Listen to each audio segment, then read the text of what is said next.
أعوذ بالله من الشيطان الرجيم.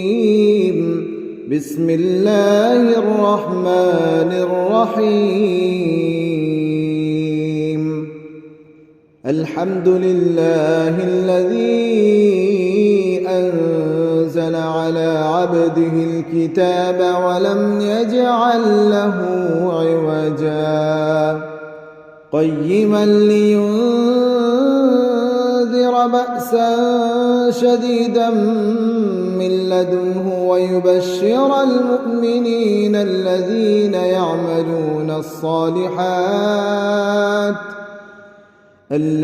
يعملون الصالحات أن لهم أجرا حسنا ماكثين فيه أبدا وينذر الذين قالوا اتخذ الله ولدا ما لهم به من علم ولا لآبائهم كبرت كلمة تخرج من أفواههم إن يقولون إلا كذبا فلعلك باخع نفسك على آثارهم إن لم يؤمنوا بهذا الحديث أسفا إنا جعلنا ما على الأرض زينة لها لنبلوهم أيهم أحسن عملا وإنا لجاعلون ما عليها صعيدا جرزا أم حسبت أن أصحاب الكهف والرقيم كانوا من آياتنا عجبا إذ أوى الفتية إلى الكهف فقالوا ربنا آتنا من لدنك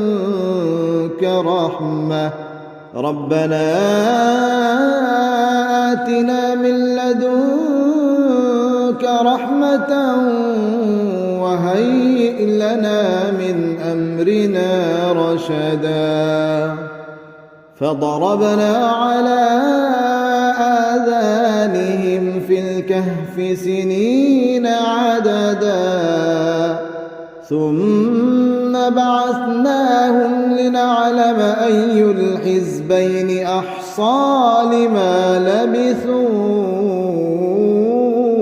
أمدا نحن نقص عليك نبأهم بالحق إنهم فتية آمنوا بربهم وزدناهم هدى وربطنا على قلوبهم إذ قاموا فقالوا ربنا رب السماوات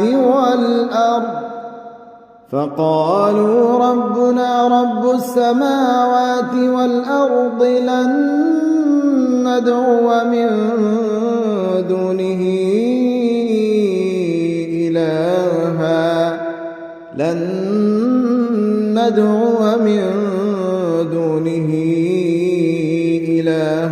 لقد قلنا إذا شططا هؤلاء قوم اتخذوا من دونه آلهة لولا يأتون عليهم بسلطان بين فمن أظلم ممن افترى على الله كذبا وإذ اعتزلتموهم وما يعبدون إلا الله فأووا إلى الكهف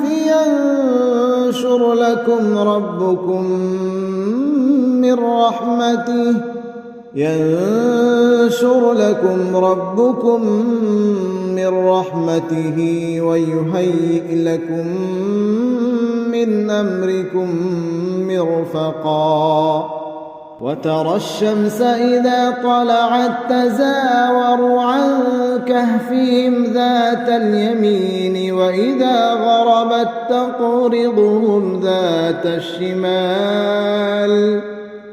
وإذا غربت تقرضهم ذات الشمال وهم في فجوة منه ذلك من آيات الله من يهد الله فهو المهتد ومن يضلل فلن تجد له وليا مرشدا وتحسبهم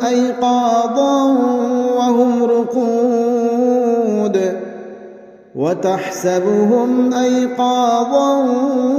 وهم رقود ونقلبهم ذات اليمين وذات الشمال وكلبهم باسط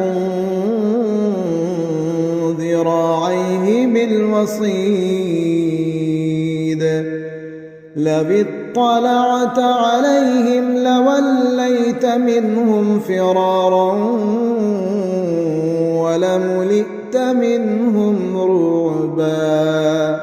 وكذلك بعثناهم ليتساءلوا بينهم قال قائل منهم كم لبثتم قالوا لبثنا يوما أو بعض يوم قالوا ربكم أعلم بما لبثتم فابعثوا أحدكم بورقكم هذه إلى المدينة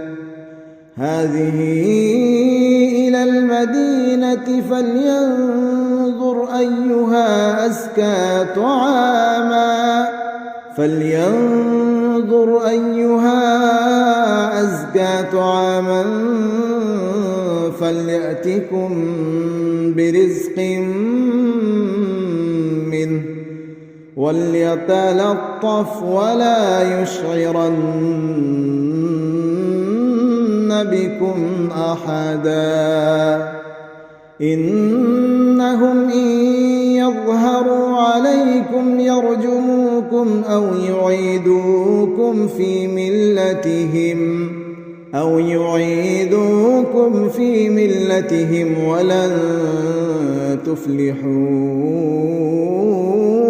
إذا أبدا وكذلك أعثرنا عليهم ليعلموا أن وعد الله حق وأن الساعة لا ريب فيها إذ يتنازعون بينهم أمرهم فقالوا ابنوا عليهم بنيانا ربهم أعلم بهم قال الذين غلبوا على أمرهم لنتخذن عليهم مسجدا سيقولون ثلاثة رابعهم كلبهم ويقولون خمسة سادسهم كلبهم رجما بالغيب ويقولون سبعة وثامنهم كلبهم قل ربي أعلم بعدتهم ما يعلمهم إلا قليل فلا تمار فيهم إلا مراء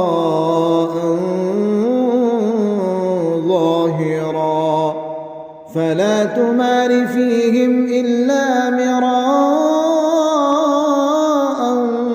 ظاهرا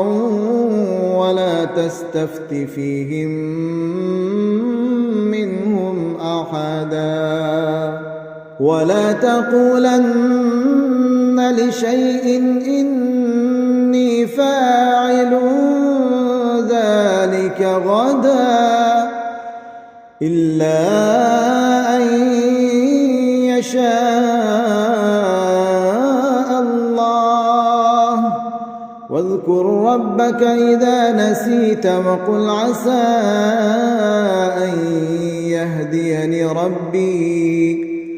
وقل عسى أن يهديني ربي لأقرب من هذا رشدا ولبثوا في كهفهم 300 سنين وازدادوا 9 قل الله أعلم بما لبثوا له غيب السماوات والأرض أبصر به وأسمع ما لهم من دونه من ولي ولا يشرك في حكمه أحدا واتل ما أوحي إليك من كتاب ربك لا مبدل لكلماته ولن تجد من دونه ملتحدا واصبر نفسك مع الذين يدعون ربهم بالغداة والعشي يريدون وجهه ولا تعد عيناك عنهم تريد زينة الحياة الدنيا ولا تطع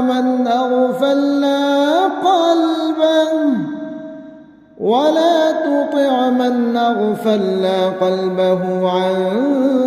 ذكرنا واتبع هواه وكان أمره فرطا وقل الحق من ربكم فمن شاء فليؤمن ومن شاء فليكفر إنا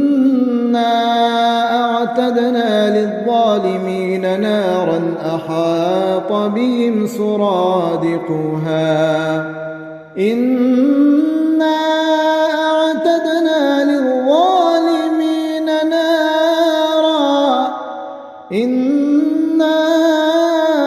أعتدنا للظالمين نارا أحاط بهم سرادقها وإن يستغيثوا يغاثوا بماء كالمهل يشوي الوجوه بئس الشراب وساءت مرتفقا إن الذين آمنوا وعملوا الصالحات إنا لا نضيع أجر من أحسن عملا أولئك لهم جنات عدن تجري من تحتهم الأنهار يحلون فيها من أسابر من ذهب ويلبسون ثيابا خضرا من سندس واستبرق متكئين فيها على الأرائك نعم الثواب وحسنت مرتفقا واضرب لهم مثل الرجلين جعلنا لأحدهما جنتين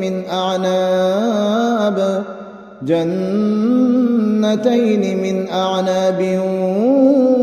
وحففناهما بنخل وجعلنا بينهما زرعا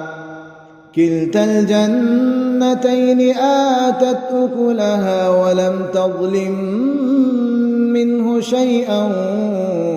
وفجرنا خلالهما نهرا وكان له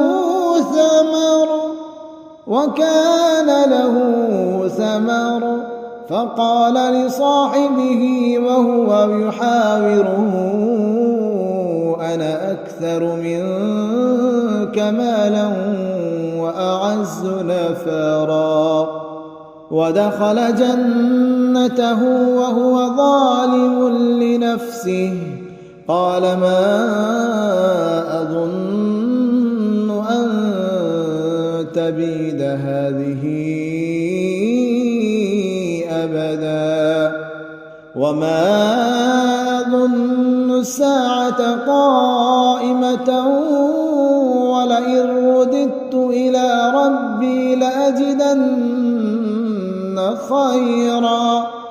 ولئن رددت إلى ربي لأجدن خيرا منها منقلبا قال له صاحبه وهو يحاوره أكفرت بالذي خلقك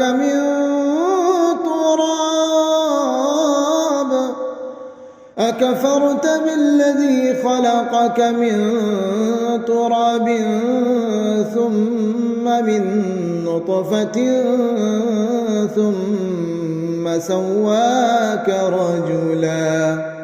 لكن هو الله ربي ولا أشرك بربي أحدا ولولا إذ دخلت جنتك قلت ما شاء الله لا قوة إلا بالله إن ترني أنا أقل منك مالا وولدا فعسى ربي أن يؤتيني خيرا من جنتك ويرسل عليها حسبانا من السماء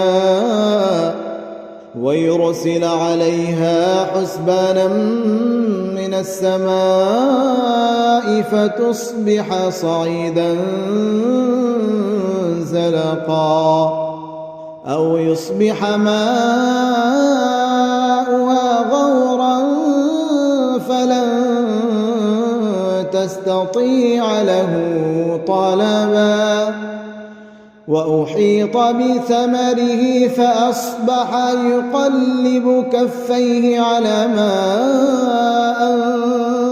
أنفق فيها وهي خاوية على عروشها ويقول يا ليتني لم أشرك بربي أحدا ولم تكن له فئة ينصرونه من دون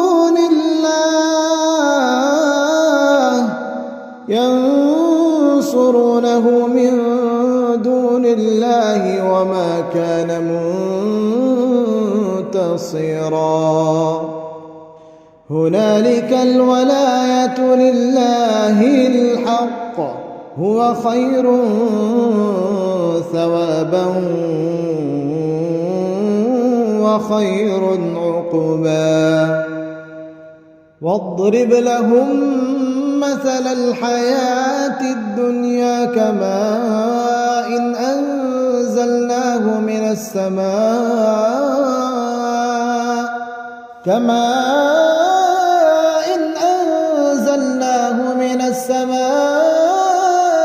فاختلط به نبات الأرض فأصبح هشيما تذروه الرياح وكان الله على كل شيء مقتدرا. المال والبنون زينة الحياة الدنيا والباقيات الصالحات خير عند ربك ثوابا وخير أملا. ويوم نسير الجبال وترى الأرض بارزة وحشرناهم فلم نغادر منهم أحدا وعرضوا على ربك صفا لقد جئتمونا كما خلقناكم أول مرة بل زعمتم أن لن نجعل لكم موعدا. ووضع الكتاب فترى المجرمين مشفقين مما فيه ويقولون يا ويلتنا ما لهذا الكتاب لا يغادر صغيرة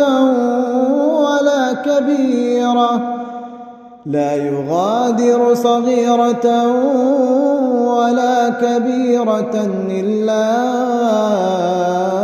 أحصاها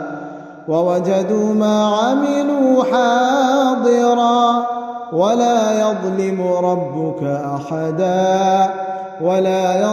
ربك أحدا. وإذ قلنا للملائكة اسجدوا لآدم فسجدوا إلا إبليس كان من الجن ففسق عن أمر ربه أفتتخذونه وذريته أولياء من دوني وهم لكم عدو بئس للظالمين بدلا. ما أشهدتهم خلق السماوات والأرض ولا خلق أنفسهم وما كنت متخذ المضلين عضدا. ويوم يقول نادوا شركائي الذين زعمتم فدعوهم فلم يستجيبوا لهم وجعلنا بينهم موبقا. ورأى المجرمون النار فظنوا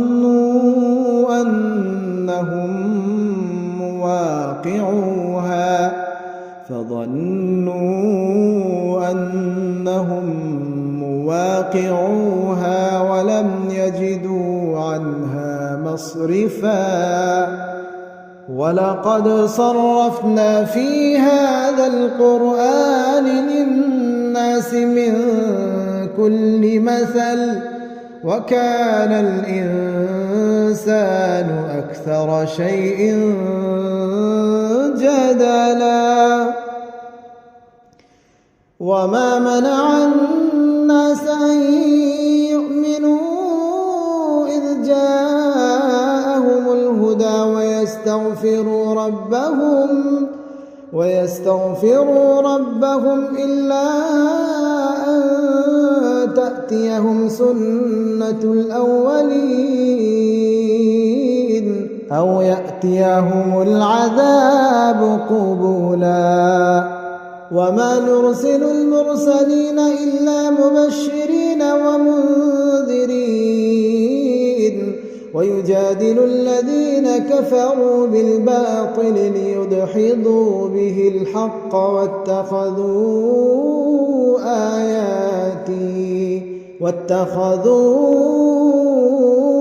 آياتي وما أنذروا هزوا. ومن أظلم ممن ذكر بآيات ربه فأعرض عنها ونسي ما قدمت يداه إنا جعلنا على قلوبهم أكنة أن يفقهوه وفي آذانهم وقرا وإن تدعوهم إلى الهدى فلن يهتدوا إذا أبدا وربك الغفور ذو الرحمة لو يؤاخذهم بما كسبوا لعجل لهم العذاب بل لهم موعد لن يجدوا من دونه موئلا وتلك القرى أهلكناهم لما ظلموا وجعلنا لمهلكهم موعدا وإذ قال موسى لفتاه لا أبرح حتى أبلغ مجمع البحرين أو أمضي حقوبا فلما بلغا مجمع بينهما نسيا حوتهما فاتخذ سبيله في البحر سرابا فلما جاوزا قال لفتاه آتنا غداءنا لقد لقينا من سفرنا هذا نصبا قال أرأيت إذ أوينا إلى الصخرة فإني نسيت الحوت وما أنسانيه إلا الشيطان أن أذكره واتخذ سبيله في البحر عجبا قال ذلك ما كنا نبغي فارتدا على آثارهما قصصا فوجدا عبدا من عبادنا آتيناه رحمة من عندنا وعلمناه من لدنا علما قال له موسى هل أتبعك على أن تعلمني مما علمت رشدا قال إنك لن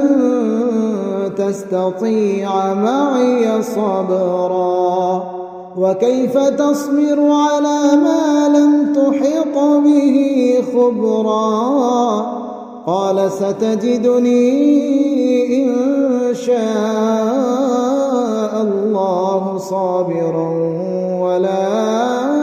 أعصي لك أمرا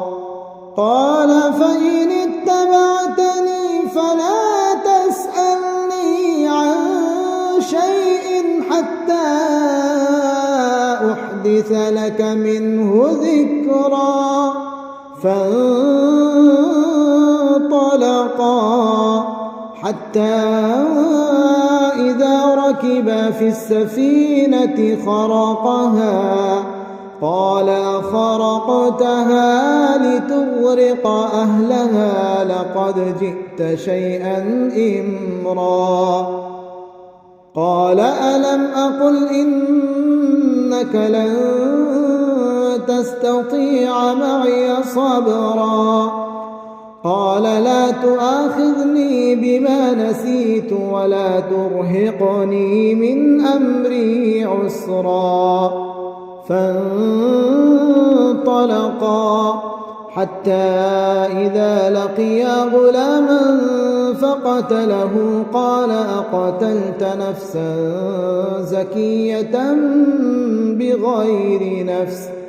لقد جئت شيئا نكرا قال ألم أقل لك إنك لن تستطيع معي صبرا قال إن سألتك عن شيء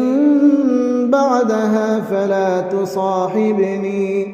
قد بلغت من لدني عذرا فانطلقا حتى إذا أتيا أهل قرية استطعما أهلها فأبوا أن يضيفوهما فوجدا فيها جدارا يريد أن ينقض فأقامه قال لو شئت لاتخذت عليه أجرا قال هذا فراق بيني وبينك سأنبئك بتأويل ما لم تستطع عليه صبرا أما السفينة فكانت لمساكين يعملون في البحر فأردت أن أعيبها وكان وراءهم ملك يأخذ كل سفينة غصبا وأما الغلام فكان أبواه مؤمنين فخشينا أن يرهقهما طغيانا وكفرا فأردنا أن يبدلهما ربهما خيرا منه زكاة وأقرب رحما وأما الجدار فكان لغلامين يتيمين في المدينة وكان تحته كنز لهما وكان أبوهما صالحا فأراد ربك أن يبلغا أشدهما ويستخرجا كنزهما رحمة من ربك وما فعلته عن أمري ذلك تأويل ما لم تسطع عليه صبرا ويسألونك عن ذي القرنين قل سأتلو عليكم منه ذكرا إنا مكنا له في الأرض وآتيناه من كل شيء سببا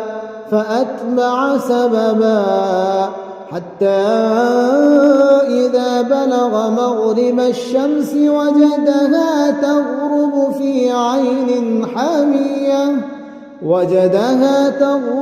في عين حمية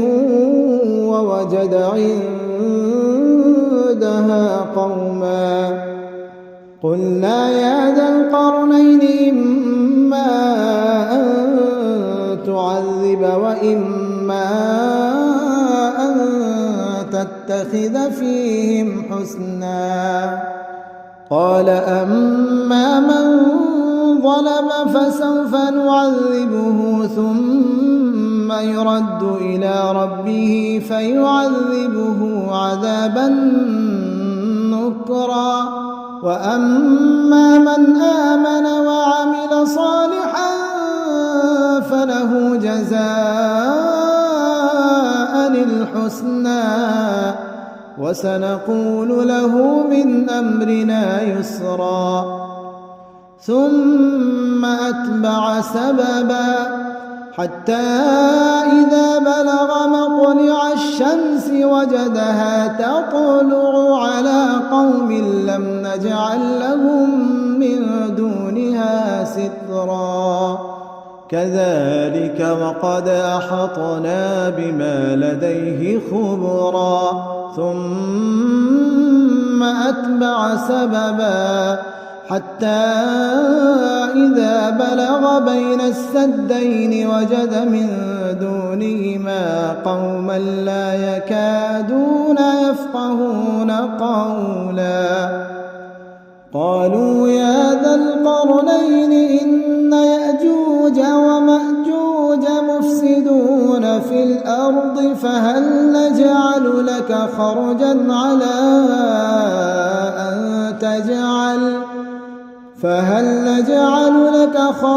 على أن تجعل بيننا وبينهم سدا قال ما مكني فيه ربي خير فأعينوني بقوة أجعل بينكم وبينهم ردما آتوني زبر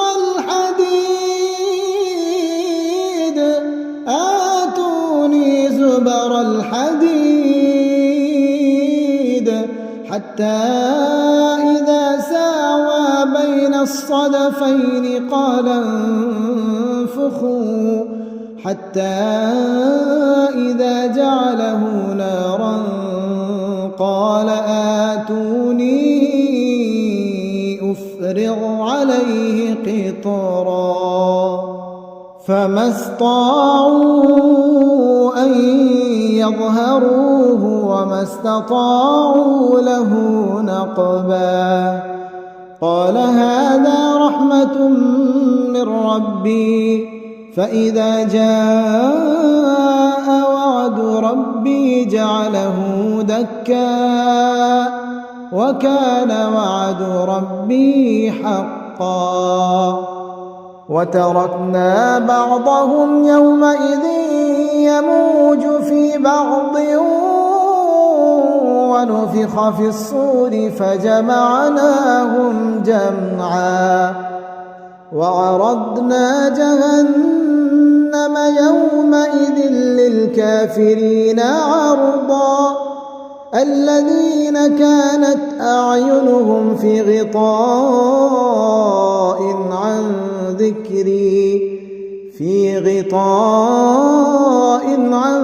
ذكري وكانوا لا يستطيعون سمعا أفحسب الذين كفروا أن يتخذوا عبادي من دوني أولياء إنا أعتدنا جهنم للكافرين نزلا قل هل ننبئكم بالأخسرين أعمالا الذين ضل سعيهم في الحياة الدنيا وهم يحسبون أنهم يحسنون صنعا أولئك الذين كفروا بآيات ربهم ولقائه فحبطت أعمالهم فلا نقيم لهم يوم القيامة وزنا ذلك جزاؤهم جهنم بما كفروا واتخذوا آياتي ورسلي هزوا إن الذين آمنوا وعملوا الصالحات كانت لهم جنات الفردوس نزلا خالدين فيها لا يبغون عنها حولا قل لو كان البحر مدادا لكلمات ربي لنفد البحر قبل أن تنفد كلمات ربي ولو جئنا بمثله مددا قل إنما أنا بشر مثلكم يوحى إلي أنما إلهكم إله واحد فمن كان يرجو لقاء ربه فليعمل عملا